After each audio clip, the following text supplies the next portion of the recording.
नए साल पर भूकंप की तबाही से हिल गया पूरा जापान। 30 की हुई मौत, 1400 लोग फंसे बुलेट ट्रेन में, 200 इमारतें जली। अब एक और भूकंप की आई चेतावनी।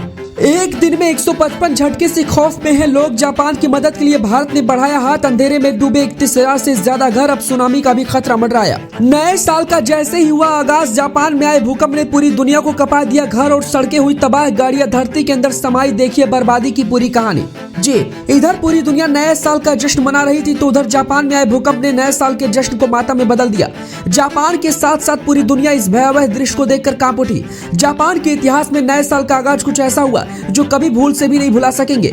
जापान में कल के दिन 7.6 तीव्रता का भूकंप आया, जिसमें अब तक करीब 30 से ज्यादा लोगों की मौत हो चुकी है। कई हजार इमारतें जलकर खाक हो गई हैं। 33,000 से ज्यादा घरों में बिजली नहीं है। इस बीच एक और डराने वाली खबर आई है कि अभी भी भूकंप आने का अंदेशा जताया गया है। सड़कें फट गई हैं, सड़कें धंस गई हैं, कई गाड़ियां सड़क के अंदर फंस गई हैं और कुछ जमीन के अंदर धंस गई हैं। तबाही का मंजर ऐसा दिखाई दे रहा है जिसे देखकर हर किसी के रोंगटे खड़े हो गए हैं। इस बीच जापान की मदद करने के लिए देश और दुनिया के हर एक देश ने आगे कदम बढ़ाया है। इनमें भारत ने भी अपना कदम बढ़ा दिया है। भारत के प्रधानमंत्री नरेंद्र मोदी ने हर एक तरीके से जापान की मदद के लिए बड़ा ऐलान किया है। ऐसे में जल्द ही प्रधानमंत्री मोदी की तरफ से भारतीय आर्मी की तरफ से भी कई हजार जवान जापान भेजे जा सकते हैं। साथ ही एनडीआरएफ की टीम भी जा सकती है। कुल मिलाकर भारत ने एक बार फिर से हर किसी का दिल जीता है। संकट की इस घड़ी में भारत ने एक और देश के साथ खड़े होकर बता दिया कि चाहे दुश्मन देश हो या फिर जिगरी, वो हर किसी के साथ खड़े हैं।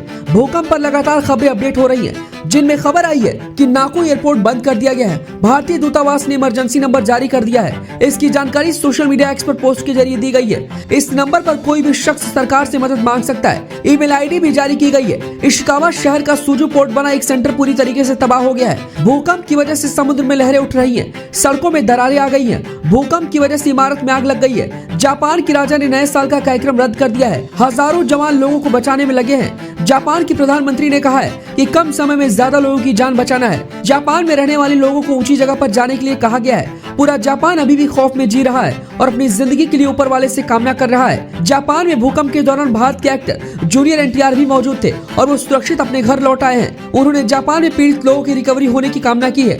देखा जाए तो बचाव कार्य पूरी तरीके से जारी है। हर एक तरीके से पूरा जापान अलर्ट मोड पर है।